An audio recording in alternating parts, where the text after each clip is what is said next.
Igor, você tá pronto? Felipe, tá Eu pronto? tô pronto. Bora, Tem certeza? Tá pronto? Tá pronto? bora. Então, um, dois, três, vai!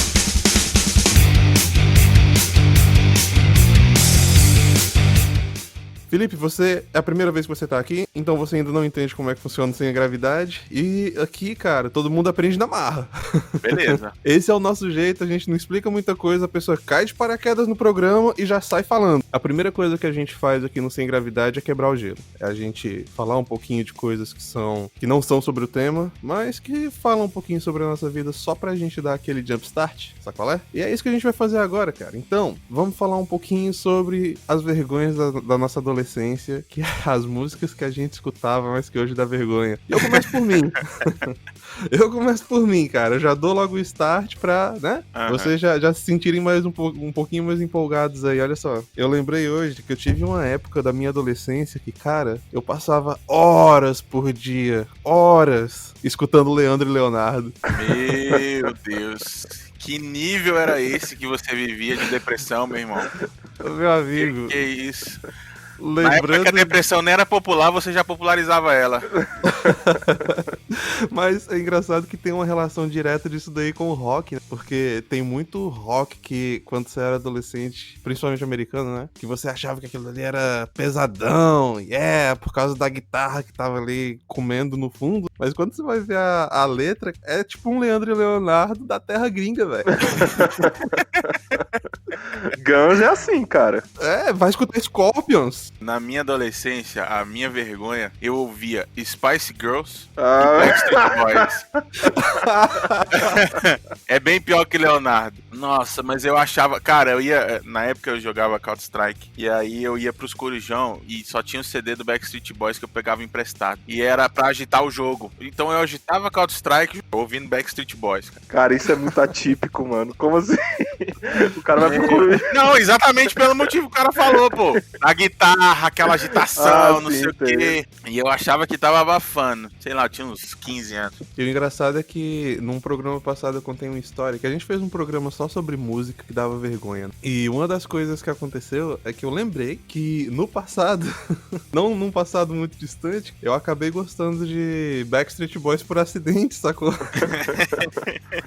Eu tava um dia escutando uma música gospel, entendeu? Dessas que o povo traduz lá de fora. Pega, tipo, o ritmo, traz pra cá e coloca uma letra nova. Sei. E eu escutando lá, e tava aquele toquezinho pop, sacou? Tipo aquelas baladinhas, dedinho estralando, sacou? Sacou lá? E aí eu mandei pro amigo meu, falei, cara, saca só, que música maneira. Aí ele, velho, eu não curto Backstreet Boys, não. What? O que tá falando? Eu passei reto por essa época aí, nunca gostei de Backstreet Boys, nem sabia o que era. Gostei por acidente. Eita, a vida é demais, né, cara? Sim, eu tenho muitas vergonhas sobre isso. Eu já contei já no episódio aqui que eu escutava RBD, me desculpa, né? Porque eu tinha uma namoradinha, ela gostava muito, ela se achava a Mia Colucci, e eu pegava o violão, tocava, né, pra agradar ela. Mas um dos rolês mais aleatórios que eu tive foi com dois amigos meus, melhores amigos, que eu não vou citar o nome deles, mas eles escutam o programa, eles sabem que eu tô falando deles. A gente ia pra casa dos caras, a gente começava a escutar AC/DC, Guns. Cara, eu não sei o que acontecia, que a gente acabava sempre no show da Madonna, velho. E os caras maravilhados, velho. Imagina, 3 roqueiros, piercing, tatuado. Aí do nada, a namorada do cara entra na sala e tá a gente assistindo o show da Madonna, sabe? Nossa, velho. Você descobriu o fundo do poço aqui hoje. Totalmente. Tem uma música da Madonna que eu gostei por tabela também, que é aquela... Talvez eu esteja enganado, nem seja dela, aquela Diamonds Are the Girl's Best Friend. Vocês sabem qual é essa? Não conheço, cara. Se eu ouvir, eu vou saber, mas de nome não. Eu não vou arriscar cantar Madonna, cara. Meu falsete não é lá tão bom. Obrigado, é tudo que eu não queria ouvir na manhã de domingo.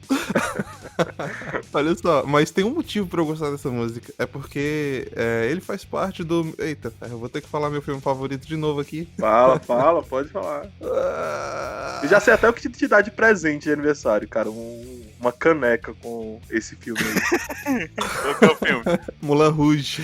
Ah, né? Sério mesmo? É sério, cara. Gosto muito.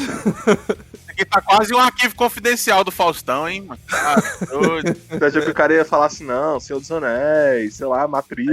Não, pensei. Eu tenho categorias de filme. Por exemplo, eu tenho o filme que você tem que ver uma vez por ano pra recuperar a masculinidade, que é Pulp Fiction. É muito bom. Isso. E eu tenho o filme que eu gosto mesmo, que é Moulin Rouge, cara. Eu gosto das musiquinhas, bicho. Tipo Evan McGregor cantando My gift is my soul. Dois É bom. filmes que me ajudam, assim, nesse lance que você falou da masculinidade mesmo, né? É o Protetor, com o Denzel Washington, É muito bom. e o Tropa de Elite 2, mano. Pra mim, os caras são sinistros, velho. Bate direto com, digamos, com a minha identidade, assim, sabe? De guerra, de fazer uma parada diferente, de... Enfrentamento. Isso, exatamente. Peraí. A gente já tá indo muito off-topic, a gente já quebrou o gelo aqui, cara. Agora é programa. Estão preparados? Eu tô pronto, vambora. Pronto. Então, sobe a música.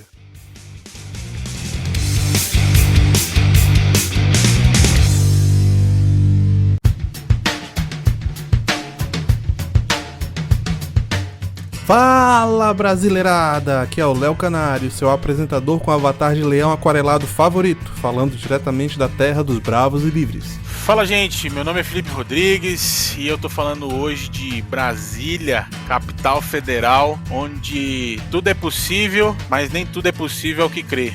Olá, aqui sou eu, o professor Igor, desbravador da filosofia do cotidiano, ou seu filósofo de botequim, falando diretamente da ilha de Vera Cruz. E este é o Sem Gravidade, o melhor podcast que você vai encontrar, pesado nas ideias e leve nas palavras. Hoje falaremos sobre cristianismo na política. Vem com a gente que hoje o papo vai checar o histórico do seu browser e verificar seu voto.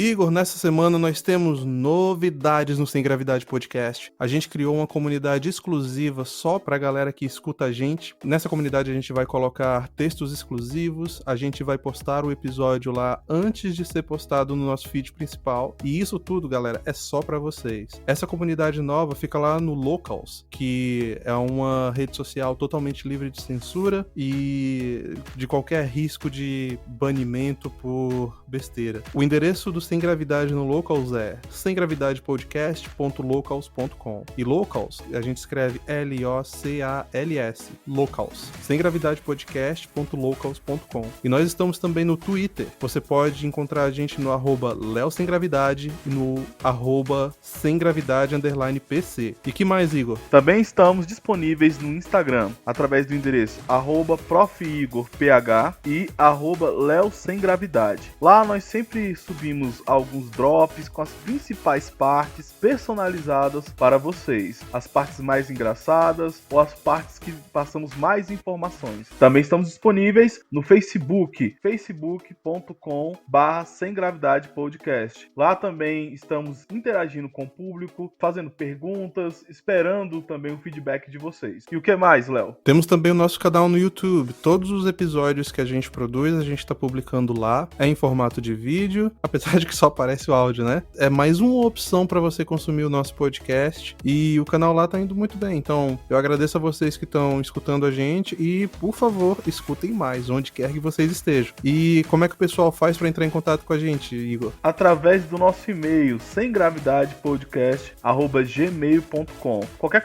contato comercial, indicação de temas ou até um recado para nós, estamos vendo tudo lá. E se você tem um elogio, uma crítica ou uma sugestão, a gente está aberto no e-mail, a gente está aberto em qualquer uma dessas redes sociais. Vocês podem interagir lá com a gente que a gente sempre responde, não é mesmo, Igor? Exatamente. Respondemos de pronto e ainda citamos você aqui no programa. É isso aí. Igor, nesta semana nós trouxemos mais um convidado para falar de um tema muito bom. Então, fala aí quem é esse cara. Esse cara é o Felipe Rodrigues, um influenciador digital, empreendedor, mas ele gosta de se denominar como servo inútil. Uma pessoa que eu conheci há muitos anos, na época de debates na internet. Já tivemos muitas discordâncias, mas nos encontramos como amigos através da própria personalidade. É um cara que tem opiniões fortes, fala mesmo que pensa. E aí, Felipe, como é que você tá? Tô bem demais, cara. Prazerzão estar aqui com vocês e vamos fazer isso acontecer. Fala um pouquinho, cara, das suas plataformas, faz teu jabá, fala onde é que o povo pode te seguir, onde é que podem te encontrar e onde é que podem conversar contigo. Como é que é esse esquema aí? Como o Igor disse, sou Felipe Rodrigues, você pode me encontrar no Instagram como Felipe Rodrigues Oficial, Felipe com I, tá? Igual da Bíblia, Filipe, igual da Bíblia, original da Bíblia. Se tá na Bíblia primeiro, é original, então todos os outros Felipe são genéricos. Então, Felipe Rodrigues Oficial e no Facebook também, Felipe Rodrigues, você me encontra lá no meu perfil, principalmente. É muito bom estar aí compartilhando com vocês, pode me chamar, tirar dúvida, conselho, tamo aí pra servir. É isso aí, então. Vocês que estão ouvindo aí, já segue lá o Felipe, vocês estão perdendo muita coisa, tem muito comentário legal lá, de vez em quando meio controverso, mas se não tivesse não teria graça, né?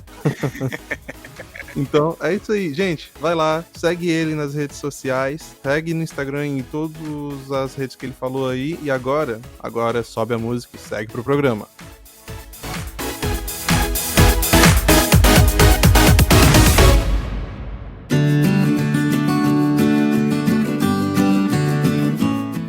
Galera, vocês que chegaram aqui no Sem Gravidade em mais uma semana, mais um programa. Nós estamos aqui, a gente não vai a lugar nenhum. E hoje, tem gente que fala que o tema é controverso, mas será que é mesmo? Hoje a gente vai falar de cristianismo na política. E a gente separou aqui alguns subtemas, algumas coisas que a gente quer falar. A gente vai expor tudo aí pra vocês e aí no final vocês dizem se vocês concordam ou não. Esse é o acordo, beleza? A gente começa falando aqui justamente sobre a cristandade, o governo, o Estado, como é que essas coisas se relacionam, como é que eles conversam e como é que a gente lida com a história disso tudo. Então, Igor, fala aí um pouquinho, começa esse papo aí pra gente. Esse aqui é um dos temas mais complexos dentro do cristianismo. A figura do Estado, como ela se relaciona conosco. E depois até vou jogar a bola pro Felipe Rodrigues, porque é uma das coisas que eu já, desde que nós temos assim, um debate sobre o tema, você sempre fala sobre colocar o reino de Deus na terra, né?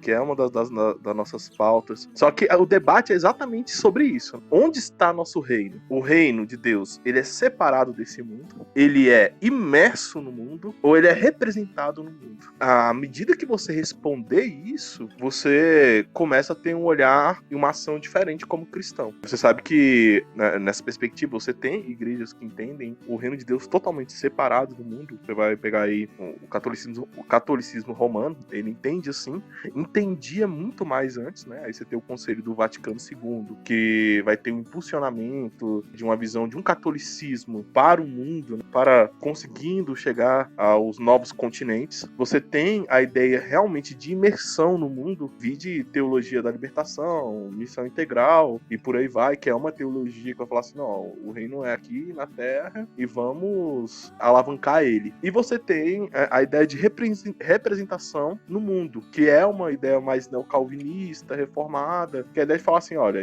somos cristãos e temos que ter atitudes cristãs, temos que ter uma cosmovisão cristã, mas não necessariamente amalgamar com o mundo, mas representar o reino no mundo. Então, dada essa introdução, e aí, Felipe, qual é a sua ideia sobre esse tema? Cara, eu não consigo falar desse tema, eu não consigo pensar nesse tema sem olhar para o âmbito social do Brasil. A gente tá falando de Brasil. Por que acontece? Eu vou contextualizar, talvez eu vá dar uma curva muito grande nesse contexto, pra gente chegar nesse ponto aonde você parou. Hoje, um terço da população brasileira, no contexto social, ela é filho de pais separados ou não tem o nome do pai na certidão de nascimento. Sim. E quando você olha, por exemplo, o papel do pai na família, ele representa várias coisas. Proteção, provisão, segurança, liberação, né? Ele indica ali, ele te orienta pra você seguir pra um destino. Verdade. Né? O papel do pai é isso. Eu tenho um filho e esses dias o meu filho foi na piscina com a mãe dele e ele falou, papai, minha mãe não deixa eu dar mortal na piscina. E eu falei, cara, é porque ela é sua mãe. Ele falou, mas como assim? Eu falei, a mamãe guarda e o papai joga. Aí ele entendeu, ele falou assim,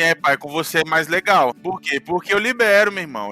Entendeu? Não tenho dessa. Quando a gente olha o contexto social do Brasil, a gente sempre observa que, de alguma forma, sempre temos um salvador da pátria. Seja ele a igreja, seja ele um líder religioso, seja ele um método, uma forma de pensar, igual você falou da teologia da libertação ou coisas assim. Sempre tem algo que as pessoas precisam se apoiar para ter o norte. E geralmente essas pessoas começam a partir do pensamento que está intrínseco lá dentro, no subconsciente dela, de falta de paternidade, falta de referência. Sim. Então, quando a gente observa esse contexto social, isso já responde muita coisa. Porque se você for prestar atenção em todos os posicionamentos religiosos, políticos e tudo mais, sempre vai existir um pezinho nisso. Você pode ir, os principais líderes religiosos, ou a grande parte das pessoas que tem esse tipo de posicionamento, né? Ah, cara, eu defendo essa teologia, eu defendo essa ideologia, elas têm problema de paternidade, a grande maioria. Eu não vou dizer todos porque a gente não pode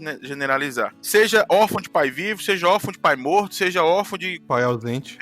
Qualquer problema de paternidade vai bater nisso. E aonde que entra o reino nisso? Existe um ditado popular, né? As pessoas sempre falam, todas as religiões levam a Deus. Eu não discordo, eu concordo 100% com isso. Todas as religiões levam a Deus, mas apenas Jesus leva ao Pai. E quando a gente entende que nós somos filhos de Deus através de Cristo, através do novo nascimento, aí sim a gente começa agora a estabelecer uma cultura baseado numa referência paterna real. A gente não vai se apoiar em ideologias e tudo mais. Então, qual que é o que eu penso, né? Eu acredito que nós, que somos filhos de Deus, quando nós nascemos de novo, nos tornamos filhos de Deus, nós, de fato, começamos agora a ser representantes do reino do nosso Pai aqui na Terra. E isso vai além de ideologia, teologia, de teoria, de tudo. Até porque, na minha cabeça, o reino de Deus é muito maior do que a igreja, maior do que tudo que a gente consegue mensurar. É basicamente por aí minha linha de raciocínio. Isso leva a gente até pro papel da liderança cristã dentro do Estado também, né? Porque o que o cristão tem como modelo de liderança? A gente tem Cristo como modelo de liderança. Sim. E esse é justamente o ponto que o pai faz a grande diferença. Eu concordo totalmente contigo nessa parte aí, porque o pai, eu até faço um complemento, ele é responsável não só pela, digamos assim, liberação, como você colocou aqui, como também pelo oposto, que é a autoridade, que é você delimitar,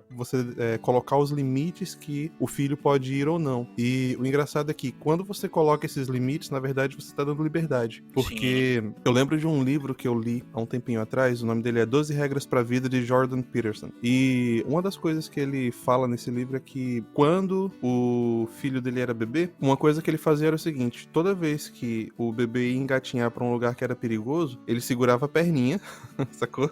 E não deixava ir. Mas ele não deixava ir porque tava restringindo a liberdade do filho? Era isso que ele queria? Não. Ele queria que o filho dele exercesse liberdade plena. Pra você fazer isso, você tem que ter distinção do que você está fazendo. Se ele fosse pra um lugar perigoso, ele não estaria exercendo liberdade, ele estaria só se colocando em perigo. Então, só por segurar o pezinho ali, ele já evitava que o filho dele fizesse alguma coisa que fosse prejudicar a si mesmo. Quando você cerca o teu filho com regras, na verdade você está ensinando ele a exercer a própria liberdade. E aí a gente traz de novo pro exemplo de Cristo, que ele foi um líder e ele liderou sem exigir que todos o servissem, mas que ele servisse a todos. Eu lembro de uma analogia que eu escutei há muito tempo atrás, que perguntava assim: quem é maior? Você... Bom, gente, eu já tô em frase de caminhão aqui, tá? Vocês não ligam, não.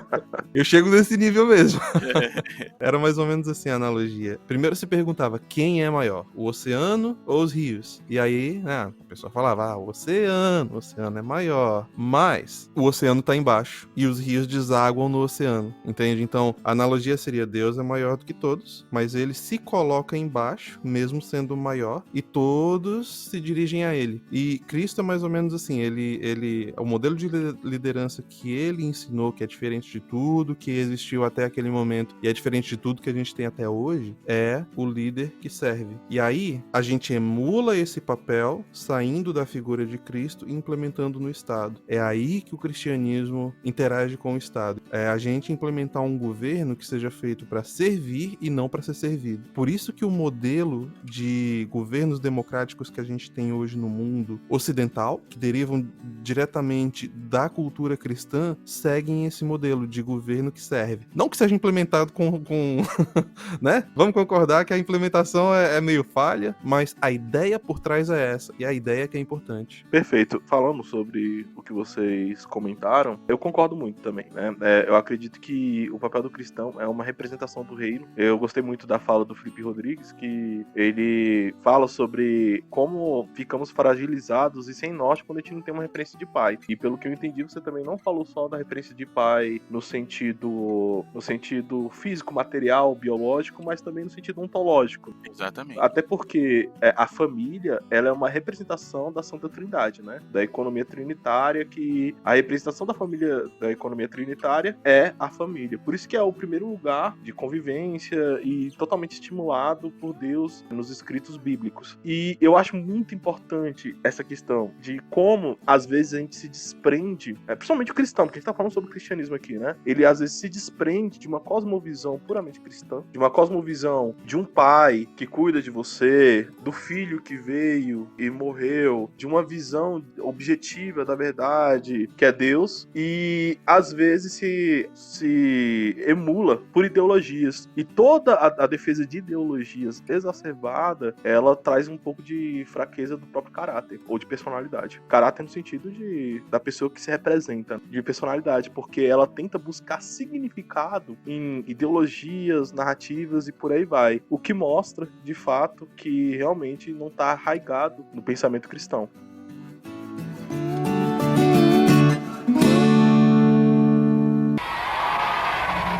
Como candidato a prefeito dessa cidade.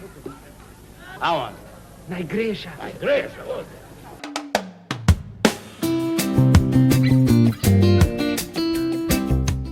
Eu acho que tem aí um ponto que já emenda com uma outra coisa que tem pra se falar aqui, né? Que é o seguinte, justamente esse corte da realidade que fazem, colocando o cristianismo como uma coisa menor, é o que traz essas ideologias justamente pra dentro do cristianismo. Essa teologia da libertação, que, no fim das contas, essas coisas, essas implementações materialistas e marxistas dentro do cristianismo, eles nada mais são do que uma tentativa de idolatria. É o quê? É você tirar Cristo do centro da tua pregação, do teu dogma, daquilo que você internaliza do cristianismo, e você colocar o Estado. É você querer dizer o quê? Que nós podemos criar o paraíso aqui na Terra, e tudo que a gente precisa fazer é criar riqueza suficiente para que todo mundo, né, consiga se divertir no parquinho. Seria o nome disso Teologia dos Sete Montes? Esse aí eu nunca ouvi falar não, mas...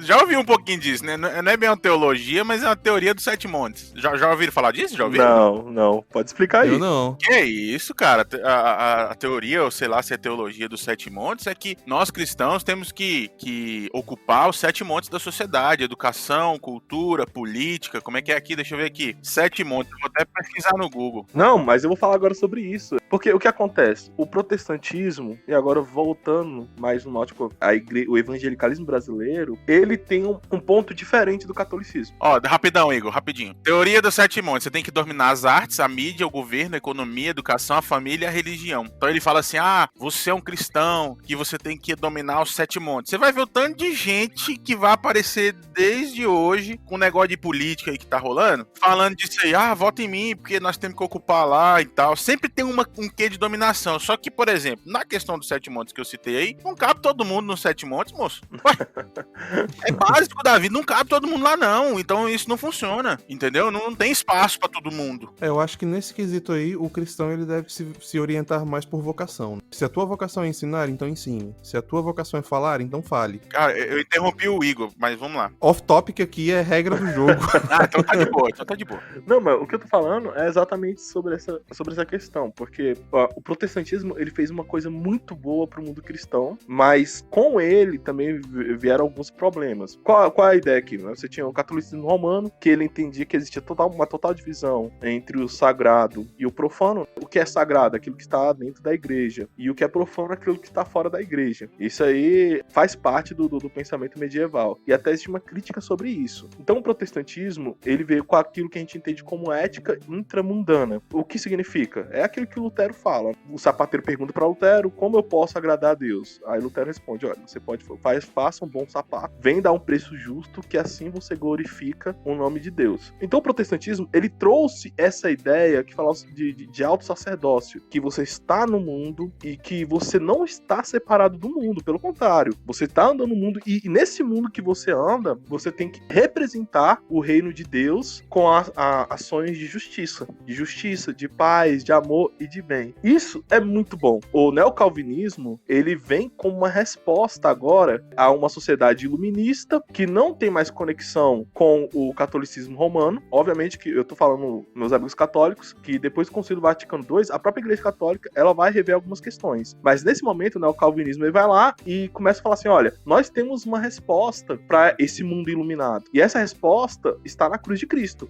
mas no nosso olhar sobre a cruz de Cristo imersos nesse mundo. Diante disso, isso é muito bom como uma resposta para o mundo. Por isso que o protestantismo, ele alavancou a democracia liberal, o capitalismo, etc. Contudo, por outro lado, a gente também criou algumas coisinhas aí, sabe, meio estranhas. Você tem, um exemplo, a teologia da prosperidade e dentre outras teologias, inclusive teologia da missão integral e por aí. Teologia da missão integral é algo que eu concordo muito e tem outras coisas que eu discordo bastante, né? Eu concordo muito que realmente a gente tem que ser um cristão integral, no sentido de... Você tá dizendo que você concorda com o Ariovaldo Ramos, né? Entendi. Não. Tô de zoeira, é uma zoeira.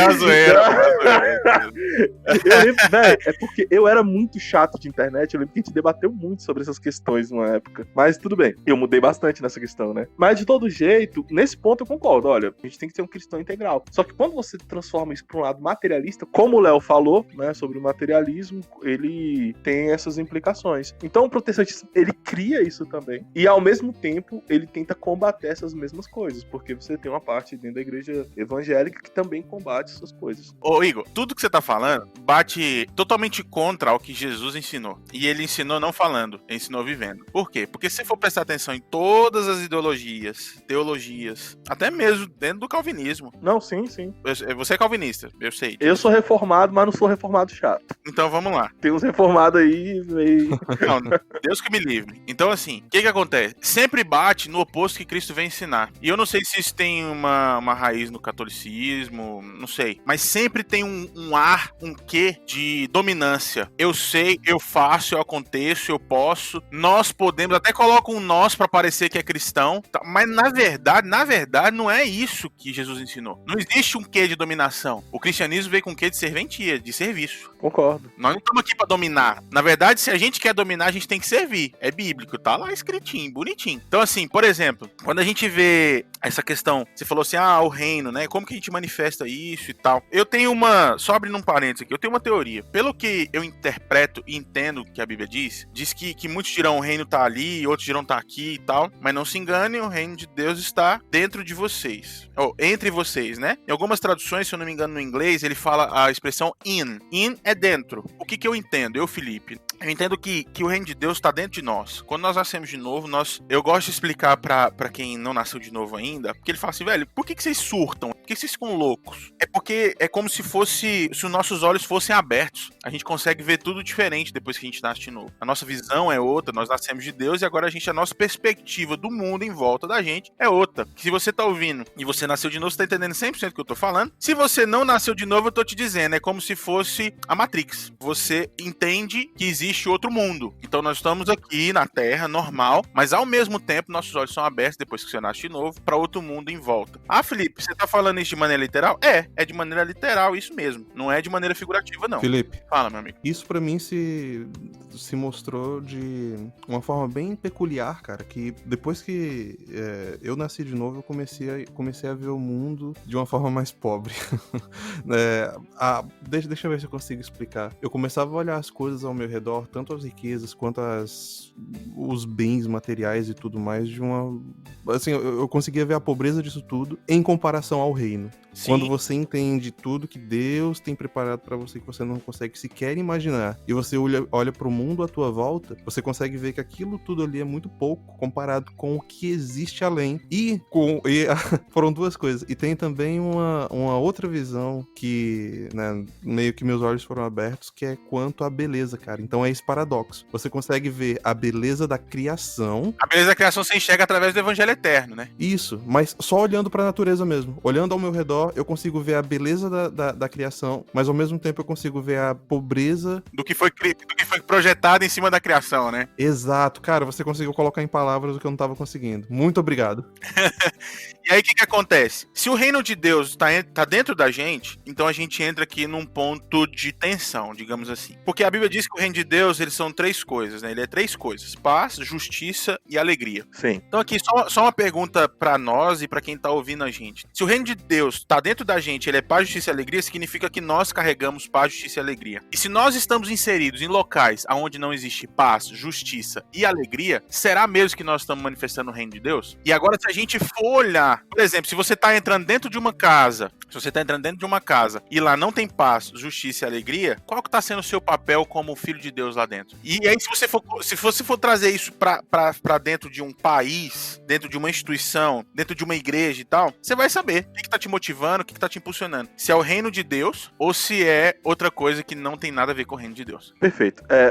O que acontece? Eu concordo com o que você fala. Isso é um dos pontos, inclusive é um dos meus grandes pontos de mudança. Eu tenho algumas coisas que de 4 anos pra cá me fizeram mudar. Uma delas é que eu odeio militante, assim, né? Inclusive militante religioso. Eu digo no sentido que o cara que realmente ele pega uma ideologia, uma narrativa e inclusive pensamentos religiosos mesmo, teologia. Como você perguntou se eu sou reformado, quando alguém me pergunta, eu falo, não, eu sou cristão, né? Agora, se a pessoa quiser entrar no assunto, ela fala, não, eu sou mais voltado pra confissão reformada mesmo. Até porque minha visão sobre o mundo é reformada, né? Entendendo, lógico, que a minha leitura bíblica. Contudo, quando você leva isso para outros patamares, e isso é um dos motivos que eu não debato mais teologia em rede social, pode ter percebido que eu não debato mais sobre teologia, é porque... Eu tenho muita preguiça de responder em rede social, mano. Eu já fiz isso demais. Eu também eu já fui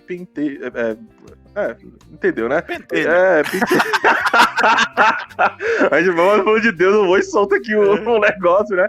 Mas já fui chato da internet. Já tive página e tal. E chega um momento que você começa a perceber que são papos, sabe? Como eu vou falar isso? Jogando conversa fora de cristão pra cristão. E ação de justiça, ação de missional, não tem, cara. Aí eu fico assim, sabe? Você sabia que foi por isso que eu parei com os vídeos? Porque na época que eu tava, digamos assim, bombando na internet, sei lá, 7 anos atrás, 6 anos atrás, ninguém fazia o que... Não existia conteúdo gospel, digamos assim, igual existe hoje. Você foi um dos primeiros mesmo. Na época, velho, se tinha um ou dois que fazia, ninguém conhecia. Aí o que aconteceu? Eu tava, velho, na rua evangelizando, eu tava na rua cuidando de travesti, de morador de rua, eu tava ali servindo, fiz 2 viagens pra África e tal. E aí eu ia pra internet falar das coisas que eu falava, eu nem deletei meus vídeos, estão lá no canal ainda. Talvez eu até volte, sei lá. Já tentei voltar 2 vezes, mas não consigo ainda. Eu percebi que eu tinha apoiadores que não levantavam a bunda da cadeira, me aplaudiam, mas não faziam o que tinha que fazer, ué. Verdade. Então eu falei, bicho, eu tô criando uns revoltadinhos de internet. Então não preciso disso.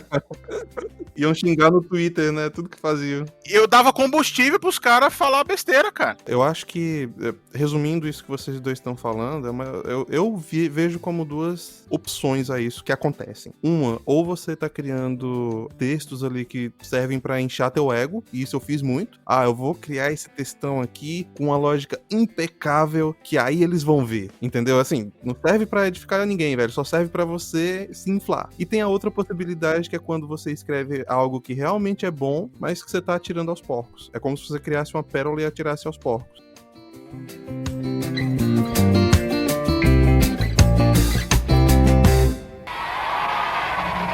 Como candidato a prefeito dessa cidade. Aonde? Na igreja. Na igreja?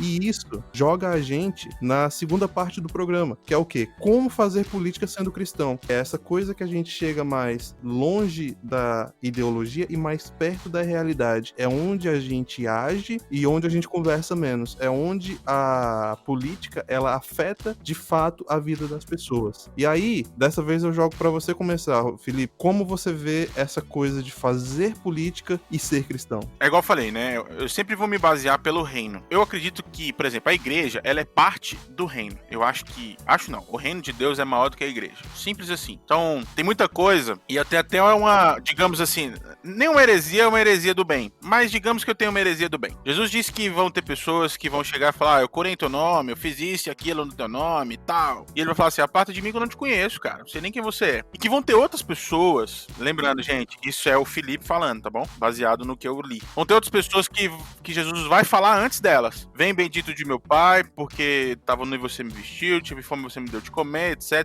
tal. E essas pessoas vão fazer uma pergunta pra Jesus. Elas vão perguntar assim, ué, Jesus, peraí. Olha só, é como se elas dissessem assim, acho que o senhor tá enganado. Por quê? Quando é que foi que eu te fiz isso? Eu não fiz isso aí não, Jesus, você tá falando. Quando foi que eu te fiz? Tá lá escrito, o próprio Cristo disse. Elas vão perguntar, quando foi? Aí ele vai falar assim, quando você fez aos meus pequeninos, você fez a mim.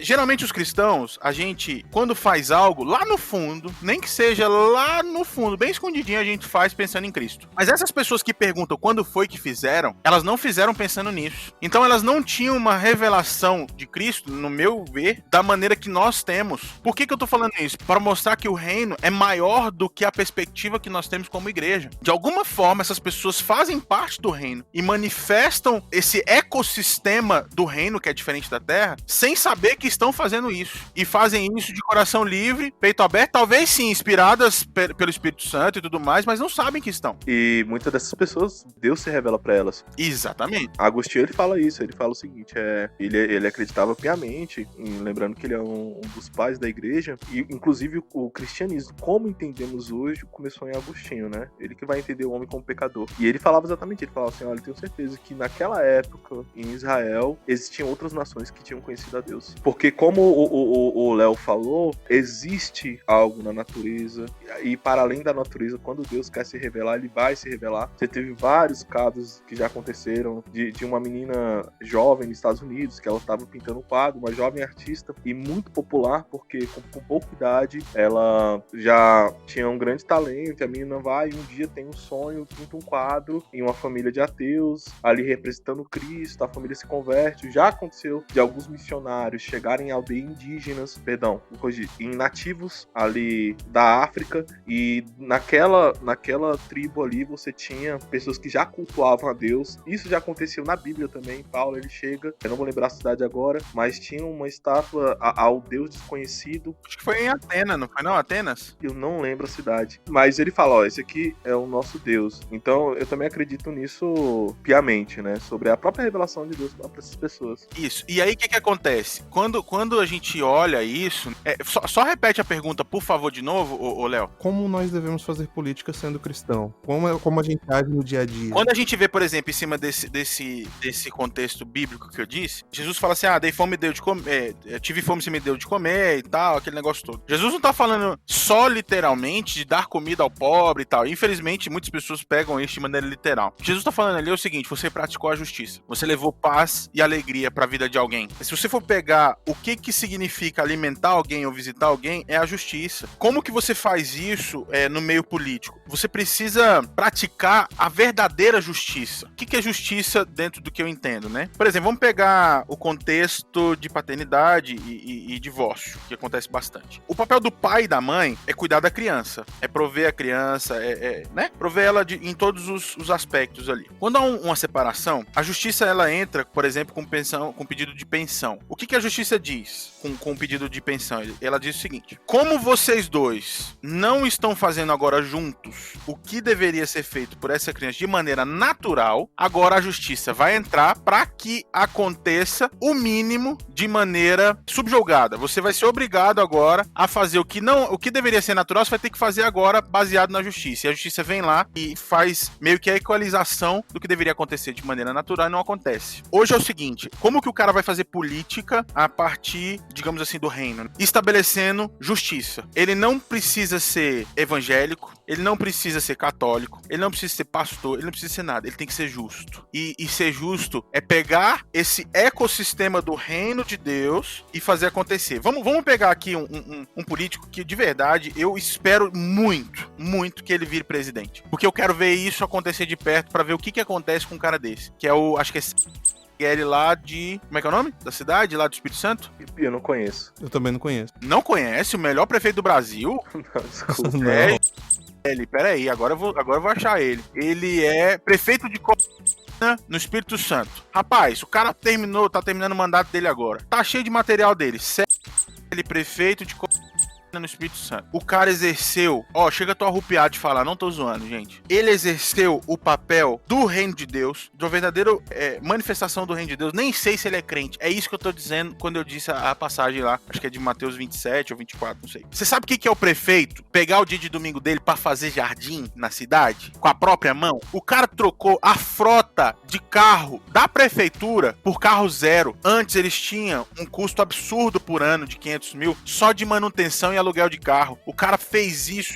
Ele mudou a frota toda. A cidade tá linda. A cidade tá impecável. E tem foto, tem vídeo dele na cidade comendo marmita depois de trabalhar no meio de obra. Ele pegou negativo o caixa da cidade e tá entregando positivo. Ele falou, cara, eu não vou me reeleger. Agora, esse cara, ele mostra exatamente isso que a gente tá conversando. Como você exerce paz, justiça e alegria no contexto político, ele pra mim é quase a personificação do que a gente tá conversando aqui. Diz aí. Vendo as coisas de uma forma um pouquinho mais elevada, e elevada eu digo no sentido de não personalizar, eu vejo de uma forma igual ao que você tá falando, mas... Deixa eu colocar. Aí vocês julgam o que é, beleza? Se eu ficar tentando explicar o que é, eu não vou chegar a lugar nenhum. Eu acho que, no fim das contas, o cristão, quando ele tá lidando com política, ele tem que fazer o contrário do que um revolucionário faz. O que o revolucionário faz? Ele entende que o objetivo dele, pra ele promover a mudança, ele tem que ter poder, e o poder tem que ser conquistado a qualquer custo. Para o cristão, tem que ser exatamente o oposto. Você tem que colocar virtudes antes da política. Então você coloca as virtudes que você possui, que você recebeu tanto dos seus pais, né, que, bom, em teoria receberam da Bíblia e elevando mais ao transcendente, receberam diretamente de Deus. Você coloca essas virtudes na frente da tua ação política. Então a tua ação política, ela vai ser pautada por limites. Você nunca vai fazer tudo o que você puder para conseguir poder, porque poder não é o seu objetivo. O que você tá querendo ali é o quê? Materializar o reino de Deus através das suas ações. E eu não tô falando aqui de você criar o reino,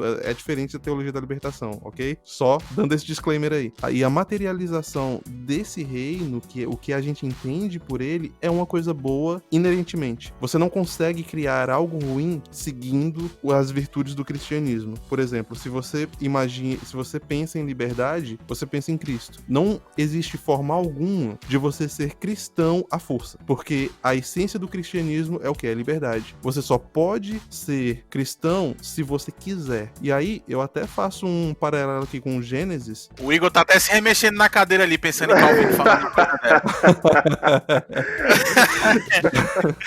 Ó, eu coloco aqui um paralelo com o Gênesis nessa questão da liberdade e escolha, que, por exemplo, muita gente se questiona, mas se Deus é onisciente, então ele sabia que o homem iria pecar, mas mesmo assim ele permitiu, é porque, entendendo os atributos de Deus, né, que um deles é o amor perfeito, você não consegue amar de forma perfeita se não existir liberdade perfeita também. Então, mesmo Deus sendo perfeito e mesmo ele sabendo que existiria o pecado, que existiria a queda e que tudo isso aqui aconteceria, ele permitiu justamente para que existisse a opção do homem amar a Deus ou não. Isso tem que ser algo voluntário. E se não é voluntário, não é cristão.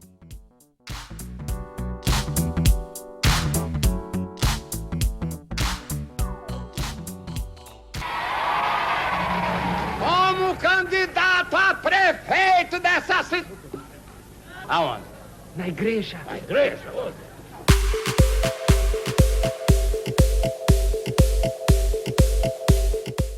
Deixa eu só complementar, e principalmente não, mas sobre esse negócio de liberdade, eu também acredito plenamente em liberdade. Eu não acredito em liberdade plena, né? Agora, em livre agência, eu acredito. Mas vou pegar a palavra dos dois pra falar de algo também real. O que acontece? O meu problema com política, eu acho que o cristão tem que ter muito cuidado pra se envolver com a política profissional. Porque a política do dia a dia, essa política acontece de você comprar pão, do padeiro, sabe? Do cara que vende amendoim, assim, essa política, sabe, do dia a dia que eu amo, o cristão, ele pratica a todo momento e ele tem que praticar. Agora, a política profissional, eu tenho muito cuidado quando o cristão ele vai pra política, porque a política, dentro da minha visão, ela é sempre um jogo de busca de poder, de simulação, de discussão, de debate. É de domínio, cara. Não tem serventia no discurso dos caras, pô. Só que aí que acontece? Eu tava até assistindo uma palestra do Guilherme de Carvalho, que é um cara, indico pra todo mundo escutar o cara é muito bom mesmo. Ele é um teólogo, ele também trabalha com ciências humanas, ele é muito bom. E é de ciências humanas, e não é revolucionário, que é bem raro. Eu também tô nesse time dos raros também. Ele vai falar o seguinte, eu concordo plenamente, que um dos problemas da igreja, do evangelicalismo brasileiro hoje, que eu realmente concordo. Não concordo com essa teoria dos 7 montes, mas eu concordo que o evangelicalismo brasileiro, ele tem que ocupar espaço mesmo, sabe? A gente ficou muito privado do ambiente científico, do ambiente político, mas a gente tem que começar das áreas base, sabe? A gente não pode ser aquele cara que chegou e quer sentar na janela, a gente tem que começar das áreas base, e a gente tem que ser resposta para a sociedade. Também acho. Sabe? O cristianismo, o mundo é que nem Tomé, e nós somos o Tomé, o mundo é Tomé diante de Cristo, do Cristo, e o mundo pergunta para nós, beleza, você se diz filho de Deus, você fala que tem uma resposta, mas cadê os sinais? E eu acho que a gente tem que ser essa resposta, e tem um exemplo bom para falar sobre isso. Eu não concordo com tudo que esse cara fala, que eu vou citar aqui agora. O Iago Martins, eu acho que vocês devem conhecer, não sei se o Léo conhece, mas eu acredito que o Felipe Rodrigues conheça. Conhece. Iago Martins, ele fez um trabalho sobre a mendicância, sobre os mendigos. Máfia dos mendigos. A máfia dos mendigos. E quando você vê esse título, você fica até meio cabreiro. O cara tá falando mal do mendigo, o cara não tem nada ali. Não é isso. O que ele tá querendo dizer, olha que isso é um trabalho que acontecia muito na Igreja Batista, né? Na Convenção Batista, que é o trabalho dos radicais. Os radicais, eles tiram as pessoas do mundo das drogas, as pessoas, os moradores de rua, e trabalham com eles. E a resposta a esse trabalho é pelo menos 20% a mais do que a resposta que o governo tem. Pelo menos 50% a 60% das pessoas que vão para os radicais, eles conseguem se libertar do mundo das drogas. E o governo ali, ele trabalha com 25% a 35%. E o Iago Martins, sem fazer bravata nem nada, ele passou, parece que um mês vivendo com os moradores de rua. Não, foi um ano. Um ano, desculpa. Obrigado. Um ano ali vivendo com os moradores de rua. E ele percebeu que essa ideia de ir lá, dar sopa, de assistencialismo do próprio governo, em vez de diminuir, aumenta a mendicância. Aí alguém vai virar pra mim e falar assim, cara, mas peraí, então você tá falando que não tem que fazer nada. Não, ele tá falando o seguinte, você quer resolver a situação? Você quer resolver mesmo a situação? Você quer que o cara saia da rua e que ele tenha uma vida funcional? É preciso ter relacionamento. E eu sei disso porque os dados de trabalhos dentro das igrejas mostram isso. E eu, morando um ano dentro da rua, eu sei que existe até uma máfia acontecendo dentro ali dessa cena de mendicância. Ou seja, é uma resposta que vem de um trabalho anterior da igreja, que faz há anos sem pretensão nenhuma, mas é uma forma de exercer política, e que agora se transforma em um livro, e que está sendo um dos motivos de discussão sobre a Cracolândia em São Paulo. Tá entendendo? É isso que eu acho que é necessário. A mesma coisa tem que acontecer na ciência, a mesma coisa tem que acontecer na literatura. O Sem Gravidade, né, assim, já falando sobre a gente, tá tentando fazer isso. Deixa eu tentar dar uma complementada, pegando aqui fora do Brasil agora. Rapaz, não tem um país no mundo, um continente, que recebeu mais dinheiro e mais tudo do que a África. Não tem, mano. E não muda, pô. Sim. Não muda. Sim. Por que não muda? Porque a gente... deixa eu tentar fazer uma analogia aqui. Imagina uma árvore. Pra na árvore nascer, tem que ter vindo uma semente. O que a gente ataca, dentro do que você tá falando, e lá na África, a gente ataca o fruto. A gente não ataca a raiz. A gente não planta semente nova. Baseado nisso aí que você tá falando, se você quer ajudar... Cara, eu sirvo aqui num projeto missionário aqui em Brasília, lá na Santa Luzia. Quem é de Brasília sabe. É a favela da Estrutural, pra você ter noção. Lá tem pessoas incríveis, velho. Extraordinárias, mas não tem esgoto a 10 quilômetros do Planalto Central. Nossa. Não tem esgoto, ok? Não tem. Então, assim, lógico, é uma invasão e tal, tem tudo isso, mas não tem o básico para as pessoas viverem. Não adianta levar dinheiro pra lá. E aí entra o que eu acredito, particularmente o que eu acredito. Se nós carregamos o reino de Deus, nossos olhos foram abertos, tudo que a gente falou aqui, nossos olhos foram abertos, nós agora somos filhos de um pai, pertencemos a um reino, aquele negócio todo. O nosso pai é interessadíssimo em mudar a cultura das pessoas, baseado na cultura que ele carrega, na cultura do que ele é, de paternidade, de provisão. Ele é um pai, então ele se mostra, né, como um pai. Então não adianta, velho, eu ir levar dinheiro pra lá, se eu não levar uma transformação de mente, uma forma de ver diferente. O cara, por exemplo, que tá nesse contexto de pobreza, de favela, de miséria, ele não consegue enxergar que ele pode ser mais do que aquilo. Por que ele não consegue enxergar? Porque ninguém mostrou pra ele que é possível. A Bíblia diz, acho que é Provérbios 17, ou é 14, 17, um negócio assim, que sem, em algumas versões fala sem visão e outras sem profecia. Sem visão, o povo se corrompe. Se você não tem uma visão do que você pode fazer e de onde você pode chegar, você vai ficar perdido, você não vai dar o primeiro passo, você não vai conseguir prosseguir com o que você quer fazer ou com as possibilidades que existem na sua frente, porque você não enxerga elas. E Felipe, fazendo uma outra analogia aí, isso me parece uma frase que eu já escutei há um tempo atrás que dizia assim que a frase se preocupar por antecipação é tão efetivo quanto mascar chiclete para resolver uma equação de álgebra. A relação que eu vejo aí é que parece que você tá querendo dar uma solução puramente materialista para um problema humano. Exatamente. Né? Exato. Quando você... cara, isso é engraçado porque existem duas ideologias que, no fim das contas, são os dois lados opostos de uma mesma moeda, que eu vou gerar um hate aqui pra uma galera, mas eu não tô nem aí, meu amigo. O hate já é de praxe, já vai vir de qualquer jeito. Então, que é o socialismo, né? E do outro lado você tem o libertarianismo. A galera agora deve ter ficado muito puta, mas eu vou explicar. Os dois dão a mesma solução para o problema do ser humano. Concordo 100%. Que é o quê? A gente vai jogar um monte de coisa na sua cabeça, e quando eu falo coisa, eu tô falando de coisas materiais, a gente vai jogar dinheiro na sua cabeça, a gente vai te dar esgoto, a gente vai te dar comida, a gente vai te dar tudo, e com isso você será feliz. Essa é a premissa do libertarianismo e essa é a premissa do socialismo. Os dois acreditam na mesma coisa. É como um remo, né? Um rema pra um lado e o outro rema pro mesmo lado, só que do outro lado do barco. Exato, cara. E é a mesma coisa que se faz, por exemplo, aí com a África, que é o quê? Vamos jogar um monte de dinheiro lá, eu sou o Bill Gates, né? Dinheiro, roupa, sapato. Vamos criar projetos, vamos fazer uma privada, é o projeto dele agora, né? Vamos fazer uma privada tecnológica e aí a gente vai resolver o problema da África. Vamos dar dinheiro pro mendigo que a gente resolve o problema do mendigo. Isso não promove justiça, cara. Exato, como se o problema da alma humana fosse falta de coisas. Cara, o problema da alma humana nunca foi falta de coisas. Ter coisas só ameniza o problema, é um band-aid. Mas o problema da alma humana é muito mais profundo, muito mais complexo e você nunca vai resolver com dinheiro. Agora pega a teologia coach e joga no contexto de favela pra você ver o negócio. Ela não funciona.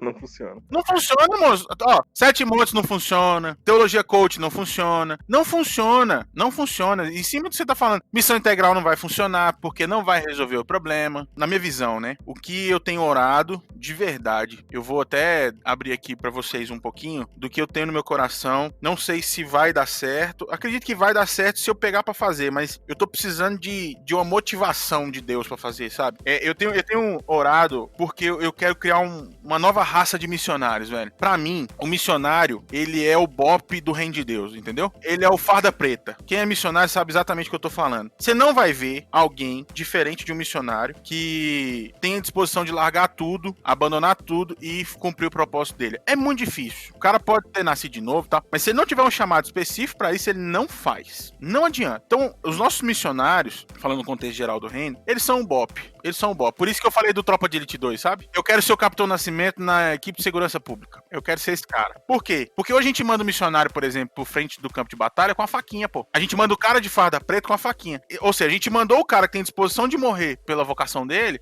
pela palavra que ele tem, com a faquinha, velho, com o canivetinho na mão. E o cara tá morrendo no campo, pô. E aí o que acontece? Eu pensei, falei, velho, se esse cara tem disposição de fazer isso com a faquinha, e, gente, a gente tá no tempo de pandemia, crise financeira, um monte de igreja tá abandonando missionário no campo, e os caras estão lá, falou, bicho, se eu morrer, eu vou morrer aqui. Foi aqui que Deus me plantou. O cara tá disposto a isso, ele tá sacrificando a família dele lá. Tem filho de missionário que não tem um chamado missionário e o cara não tá nem aí. Ele vai colocar o filho dele no campo com ele porque o filho dele vai ficar pra trás. E se a gente der uma bazuca na mão desse missionário? O que esse cara... Cara, com a faquinha ele já abre um campo, imagina com a bazuca ele constrói uma cidade, moço. E aí o que acontece? Eu tenho pensado bastante em construir essa nova raça de missionários de maneira coletiva. Eu tenho até o nome, já registrei e tal, vai chamar Fórum Missionário. É onde nós vamos fazer isso tudo online. Criar uma plataforma online de financiamento, de crowdfunding, sei lá, bicho. Eu tenho outras coisas que tá acontecendo nos bastidores que por causa da pandemia deram uma travada, mas só que eu não vou enviar um missionário pra dar dinheiro pra ele. Não adianta. Se você quer criar uma nova raça de missionários, por exemplo, que eu tô falando que são os linhas de frente, né? Lógico que ele não faz nada sozinho, mas ele tá na linha de frente.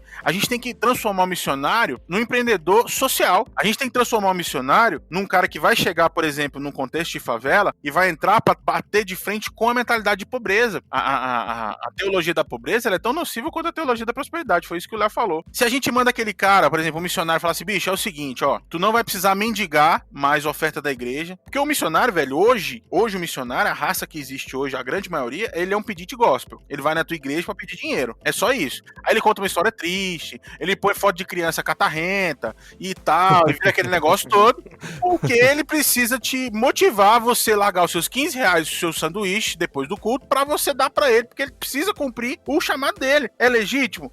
Tá errado? Não tá errado como um todo, mas a motivação dele de só levar dinheiro tá errado. Se você pegar um cara desse, igual, tem um cara aí muito bom, o Chileno Vergara, não sei quem acompanha ele é um cara muito bom, velho, no que ele faz, e ele já é essa nova espécie. Ele funda escola. Se você funda escola pra cuidar de criança, você tá atacando o que eu falei lá atrás, de atacar as raízes da parada. Agora, essa criança, ela vai crescer, e quando ela crescer, ela vai precisar empreender em algo, ela vai precisar trabalhar em algum lugar, ela vai precisar criar uma família, é natural, ela vai seguir o curso natural da vida, porém agora com a mentalidade nova. Se você não pega essa criança de pequena e passa a vida com ela até, sei lá, 18, 20 anos, até onde ela consegue enxergar, né, ter aquela visão que eu falei, você vai comprometer o trabalho todinho que foi feito lá atrás. Talvez seja por isso que a África não andou. E você vai ter as outras esferas de influência que estão ao redor daquela criança, influenciando ela pra outra caminhada. Que ninguém se colocou como uma referência. Ela não teve paternidade. A falta de paternidade, desculpa só um pouquinho. A falta de paternidade, ela não é a falta do pai. Não é, porque senão a gente não seria adotado por Deus, por Cristo, através de Cristo. Então, não é isso. O que é a falta de paternidade? A falta de paternidade é ter alguém que te ensine a se posicionar como filho. Não é a falta do pai. É porque você não sabe como um filho pensa, como um filho age, como um filho se posiciona, como um filho deve fazer, que você teve falta de paternidade. Então, quando você tem alguém pra construir a sua vida, desde criancinha até ali, cara, eu sou filho de pais separados e meu pai, porque também o pai dele não deu essa assistência, meu pai não me ensinou praticamente nada da vida, velho. Eu tenho 34 anos. E até hoje, eu ainda dou cabeçada em algumas coisas porque ninguém mexeu lá na base, lá atrás. Eu tenho certeza que a maioria das pessoas, não tô dizendo que todo pai vai ser perfeito, até porque eu sou pai e eu sei que meu filho vai apontar erros que eu cometi na vida, lá na frente, mas enfim, é fazer o melhor que pode com o que tem. Se eu, que tenho uma estrutura, e graças a Deus por isso, né, meu pai nunca me deixou faltar nada, mas não me deu destino. Imagina quem não teve o destino e não teve o recurso. Aí como é que você faz? Aí o cara fica atrasado, aí você vê o desenvolvimento humano das pessoas que tiveram um mínimo de acesso crescendo mais rápido do que quem não teve nenhum acesso. E aí você entra dentro do contexto de que não houve justiça. Não tem como você ter paz e alegria sem justiça.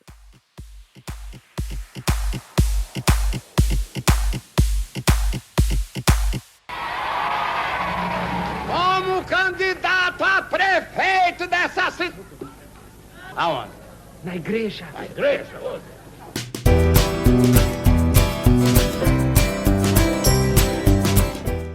Então, gente, aqui no nosso último bloco do programa, a gente trouxe algumas perguntas dos nossos ouvintes pro Felipe. E a gente vai dar uma complementada se precisar, né? Porque hoje, cara, Felipe, vai ser contigo, viu? Tá pronto pra Berlinda? Manda aí. Olha só, a primeira pergunta é do Vinícius, e ele fala assim: por mais que no Brasil o Estado seja laico, na prática não vemos muito disso. É a opinião do Felipe, tá? Não do programa. É importante a gente deixar o disclaimer. Seja através de citações religiosas, como vemos nas cédulas e notas com a frase Deus seja louvado, como também citações em discursos de políticos com grande representatividade defendendo a família e religião. Gostaria de saber se existem políticas que visam diminuir essa persuasão religiosa no momento das eleições. Cara, é o seguinte, eu tenho uma má notícia pro Vinícius. Isso só vai piorar, porque a questão que nós enfrentamos hoje, de dominação, tudo que foi falado aqui até agora, né? De dominação, de querer estar em destaque, principalmente em relação a ocupar, né? Ocupar cargos e tudo mais. Cara, isso não vai diminuir, tá, Vinícius? Isso vai piorar. Se existem políticas pra isso, elas vão ser enfraquecidas com o tempo, porque eu sempre vou olhar pra Bíblia, cara. E a Bíblia diz que a maldade vai se multiplicar, a coisa vai ficar feia. E não vão, cara. Não vão. Sempre as pessoas vão usar o nome de Deus pra querer se promover, sempre as pessoas vão querer usar o contexto do cristianismo pra dizer que são parecidos com Jesus, porque na verdade todo mundo quer ser parecido com Cristo. E todo mundo quer alguém pra ser parecido com Cristo, pra ser representado a partir dessa pessoa, né?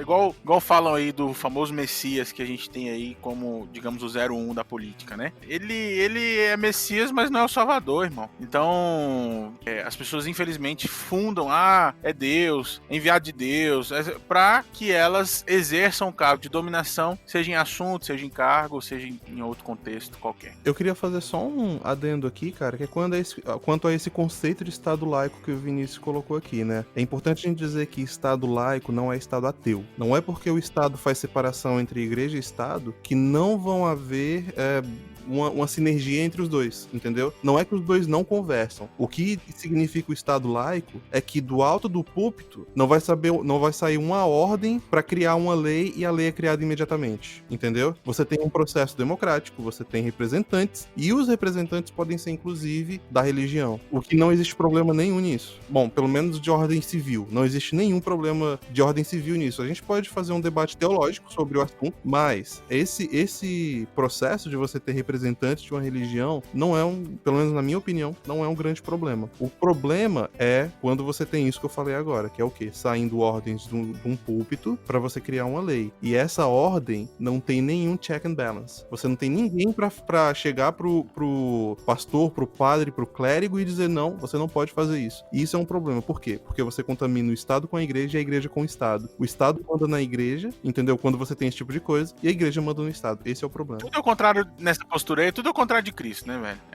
Os caras querem dominar enquanto Jesus veio pra servir. Tem uma pergunta sobre Estado laico lá embaixo, aí eu vou falar sobre isso também, mas na próxima pergunta. Só falando que existe sim uma proposta de lei para tentar cessear, aí essa proposta totalmente contrária, que por mais que a gente fez várias ressalvas aqui no programa, de um ideal de ação do cristão na política. Falamos isso aqui o programa todo. E eu acho que eu concordei com quase tudo que todo mundo falou aqui. Só que assim, eu tenho alguns problemas assim do cristão se relacionar com a política, porque é um lugar sensível pro cristão. Mas eu acho sim que o cristão tem que estar na política, se envolver. Concordo.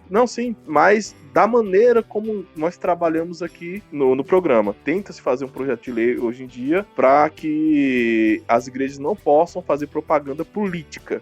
Se você perguntar pra mim a minha opinião sobre, eu acho que política não deve subir mesmo em púlpito de igreja. É a minha opinião. Só que isso como o Léo falou, é uma discussão teológica. É uma discussão da igreja com a igreja. O que não pode acontecer é você ter uma ordem de cima pra baixo pra falar assim, vocês não podem levar político na igreja por lei. Aí eu sou contrário. Agora, dentro de uma visão teológica, eu vejo alguns problemas, mas dentro de uma posição civil, jamais, porque aí seria o Estado realmente entrando e cerceando liberdades. Vamos pra próxima? Bora, manda aí. Tem uma pergunta aqui sobre Estado laico. Calma aí, porque tem várias sobre Estado laico, eu acho que nessa primeira resposta a gente já respondeu. Eu só queria dar só um pitaco então sobre Estado laico, e a pergunta foi duas perguntas da @laiane_soares.f. A primeira, o Brasil é um país cristão, como conciliar com o Estado laico? A segunda pergunta, por que existe ou qual a necessidade de uma bancada evangélica? Então vamos lá. Isso é uma continuação da anterior, né? Exatamente. Então eu vou responder, os meninos já falaram sobre o Estado laico.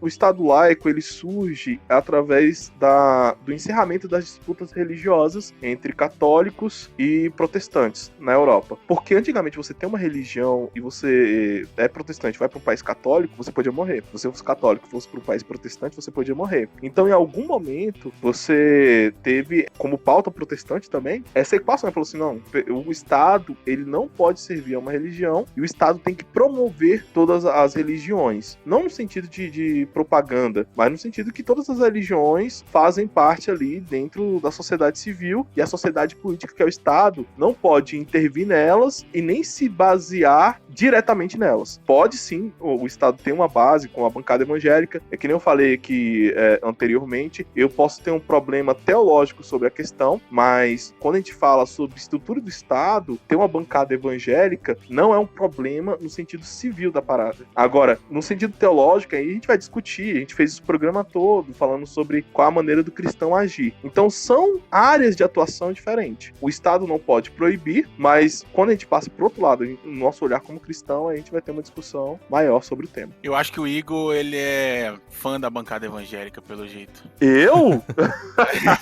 Não, cara.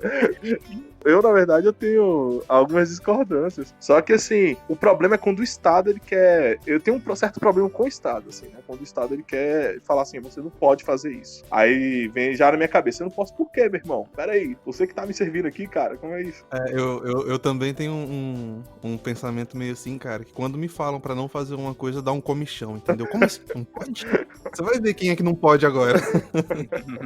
É porque é aquela coisa, o grande problema é a interferência de um no outro, da igreja no Estado e o Estado na igreja. Se você foi eleito como um representante de um grupo e o grupo é cristão, não existe problema. E a única coisa que é um problema é quando a tua atuação vai contra o cristianismo. Então, um deputado que seja cristão, ele tem que pautar pelas virtudes do cristianismo a sua atuação como representante do povo. Isso é difícil, cara. Eu vou falar a verdade, é muito difícil, porque quando você tá sob escrutínio de toda uma nação, é mais difícil você... Bom, as tuas falhas vão aparecer, entende? Eu acho que esse é o grande desafio. Eu não vejo problema em você ter uma bancada evangélica, mas eu vejo um grande problema em evangélico cedendo ao poder, entende? E quando eu falo aqui cedendo ao poder, eu digo de você abandonar as suas virtudes pra você ganhar uma eleição. E trazendo o que defende de maneira assimétrica, né, cara? O cara igual sempre, né, o pastor Anderson fala, né, que eu congrego na Vivo por Ti, ele fala assim, cara, o cara da bancada evangélica defende a família tradicional, mas tem amante. Eu sei que eu tô falando é bem polêmico aqui, mas é verdade, ué, a gente sabe. Então, o que adianta defender a família tradicional e ter amante? Esse é o tipo de corrupção que o Léo tá falando aí. Mas o meu grande problema nessa questão é porque eu acho que a igreja cristã brasileira, ela tem que se preparar um pouco mais. Ela tem muito poder dentro da nação. E ter poder não é um problema. O problema é a forma que você exerce esse poder. Só que eu acho que a gente tem que se preparar mais. Um exemplo, quando a gente fala sobre assistência social, que foi o que a gente tava falando agora há pouco, por mais que dentro do cristianismo a gente tenha algumas falhas e tal, mas a igreja cristã, tanto o catolicismo quanto o evangelicalismo, são referência. Então, eu acho que a gente tem que dimensionar isso para outras áreas, não em busca da teoria do sete montes, mas no sentido de falar assim, não, cara, tem que ter cristão, sabe? O cristianismo não pode ficar na bolha dele. E eu falo isso porque eu não sou missionário, mas nesse sentido eu me identifico com o Felipe Rodrigues, porque na igreja sempre trabalhei com assistencialismo, sempre. Ou era com a juventude ou com assistencialismo. Eu ia lá, trabalhava com morador de rua, já trabalhei com dependente químico. Mas você quer a boa ou a má notícia em cima do que você tá falando, Igor? Pode dar uma má notícia. A má notícia é que 70% da população do Brasil é analfabeto funcional. Lê e não consegue entender o que tá lendo. As escrituras já são complexas por si só, principalmente quando você não é nascido de novo, e os nossos púlpitos estão cheios de gente assim, que não nasceu de novo. Então não tem os olhos abertos pra ler as escrituras. Então, eu sei que quem tá ouvindo isso acha que é um poder, mas é um poder. E aí o que acontece? Dentro disso, desse contexto social, imagina só, quem não nasceu de novo, lendo as escrituras sem saber o que tá lendo e ensinando isso pra frente. Como que a igreja se prepara, moço? Mas peraí. A gente já foi muito off-topic. Vamos voltar aqui. Vai lá. Cara, aqui do Sem Gravidade é assim, é tipo cavalo chucro. Ele sai correndo pela estrada e a gente tem que dar um puxão na rédea de volta. Eu só quis fazer um adendo em cima do que ele disse. Então tá tranquilo, cara. Tá tranquilo, tá ótimo.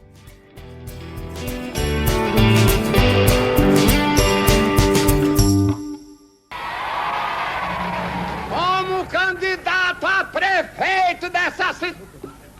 Aonde? Na igreja. Na igreja?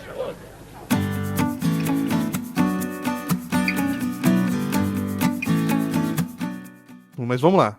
A gente tem mais uma pergunta aqui lá do Instagram também, é @jenny2303. E ela pergunta assim: Felipe, como não misturar a religião com os projetos/leis propostos para o regimento de todo o país? Eu sempre tenho uma visão diferente de religião, reino e igreja. Pra mim são coisas totalmente distintas umas das outras. Acho que no nosso bate-papo aí ficou isso bem claro, né? Só tem como não misturar se você decide não impor, mas decide servir através de princípios, sabe? Porque os princípios são seus, os princípios não precisam ser impostos. Na verdade, nenhum princípio é imposto. O princípio precisa ser plantado, precisa ser regado, precisa ser cultivado para que o entendimento transforme, para que a cabeça mude e a partir dali o próprio indivíduo, o próprio local, cultura, seja lá o que for que o princípio está sendo aplicado ou plantado, ele começa a caminhar baseado naquele princípio. Se você quer impor as suas regras, as suas leis, isso já por si só a gente entende como religiosidade, né? Cara, muito boa a resposta. Eu posso fazer só um adendo? Claro.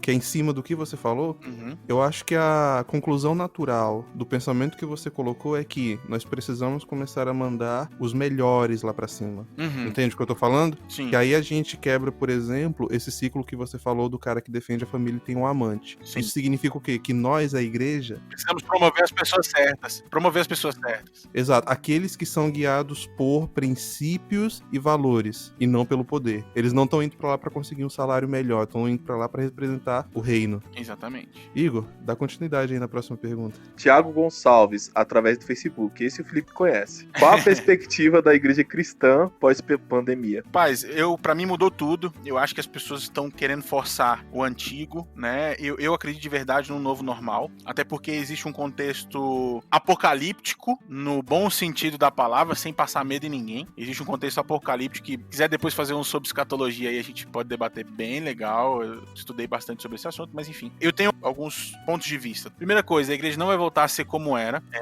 em relação a pontos positivos e negativos. Pontos positivos, tá? Nós descobrimos que não precisamos de um templo para ser igreja de verdade.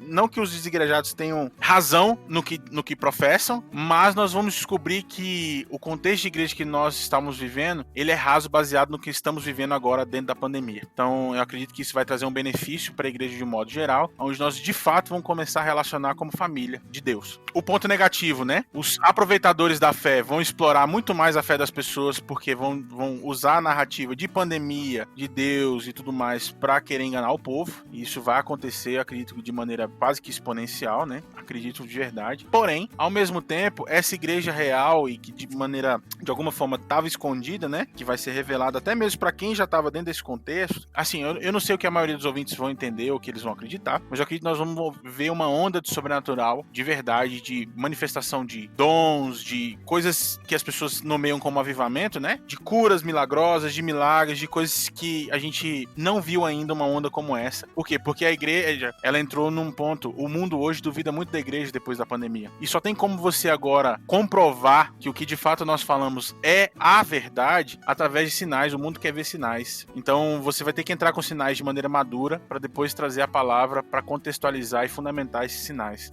Infelizmente a gente deveria fazer isso ao contrário, né? Trazer a palavra primeiro para depois os sinais, mas eu acho que vai ter essa inversão. As pessoas não vão acreditar na palavra, já não acreditavam, e agora ainda, enfim, vai ser mais difícil. Eu não sei. A impressão que eu tenho, pelo menos com a minha congregação, é que tá todo mundo tão...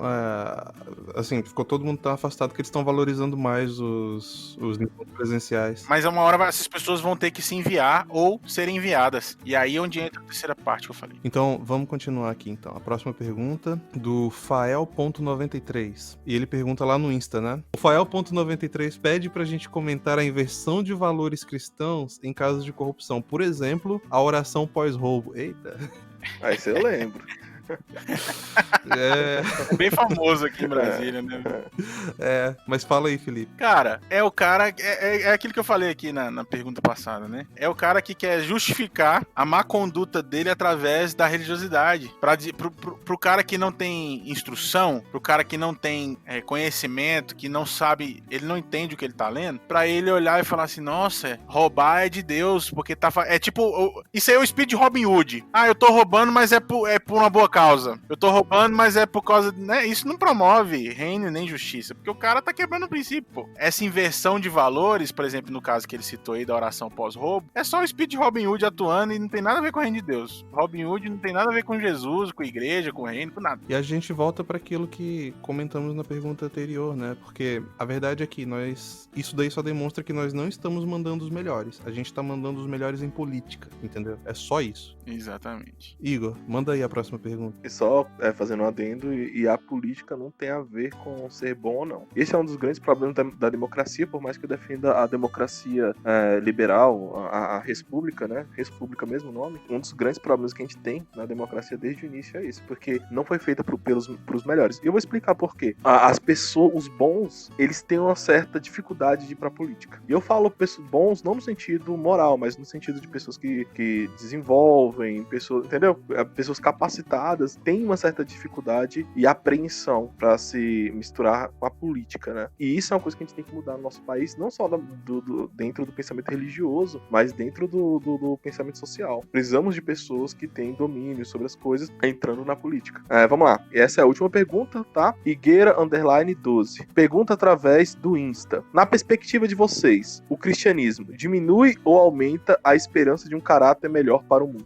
Depende no que ele tá fundamentado. A gente volta sempre pro mesmo local. Se ele tá fundamentado em poder, e poder é diferente de autoridade, tá, gente? Se ele tá fundamentado no poder de dominação, naquela dominação mesmo, ele diminui a esperança. Agora, se ele tá querendo ganhar autoridade através da vida, da conduta, de serviço, de promover a paz, a justiça e a alegria, aí ele aumenta a esperança de um caráter melhor pro mundo. Porém, as escrituras dizem que não tem como melhorar. Na verdade, é ladeira abaixo, e isso é bom, para quem nasceu de novo é muito bom, porque promove aí a volta de Cristo, né? Eu colocaria assim, eu faria uma distinção aí entre a base do cristianismo e a implementação. A base do cristianismo, que é a Bíblia, que é o que está descrito ali de como as coisas devem ser, sempre vai promover um melhor caráter, sempre vai inspirar a esperança. Só que aí você tem a implementação, cara, e esse é o grande problema, porque quem implementa é gente, sacou?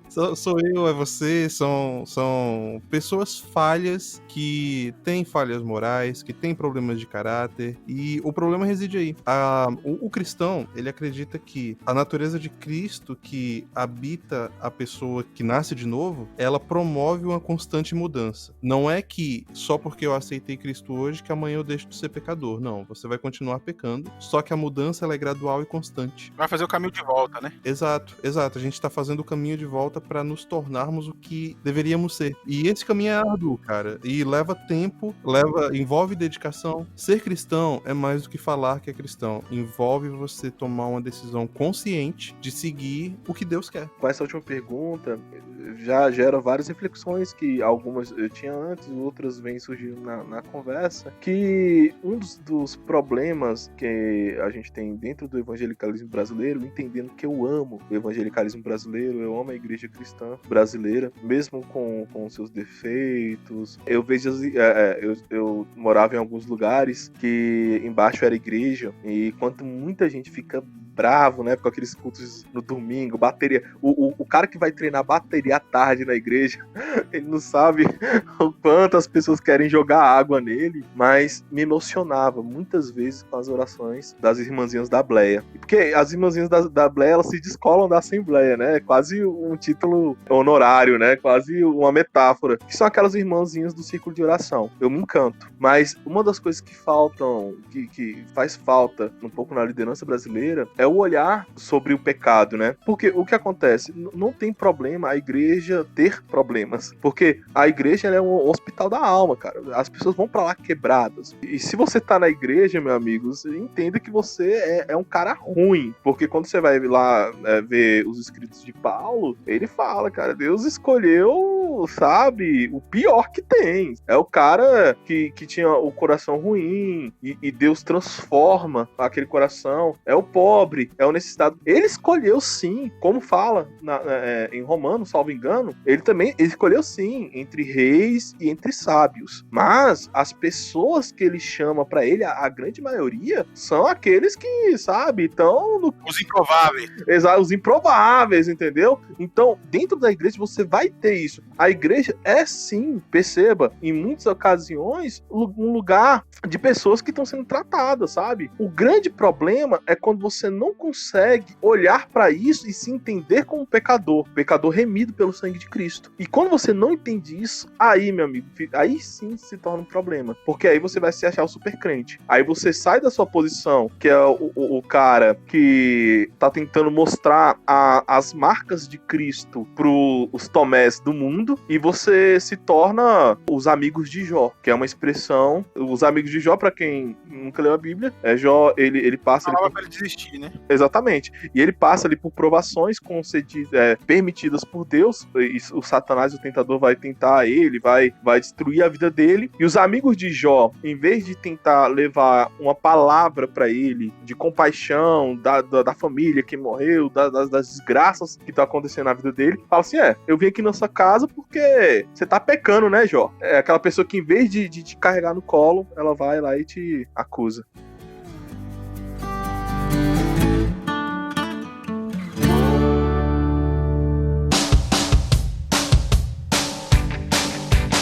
E chegamos ao fim de mais um episódio do Sem Gravidade Podcast, pesado nas ideias e leve nas palavras. Se você gostou do episódio, nos dê uma boa avaliação no iTunes, Spotify ou no seu aplicativo de podcast preferido. Nos siga também no Conservative Core e no Twitter, @semgravidade_pc, @leosemgravidade e Igor S. Gravidade. Se inscreva também no nosso canal do YouTube. Caso tenha um comentário, sugestão ou elogio ao podcast, mande um e-mail para semgravidadepodcast@gmail.com. Nos vemos no próximo episódio.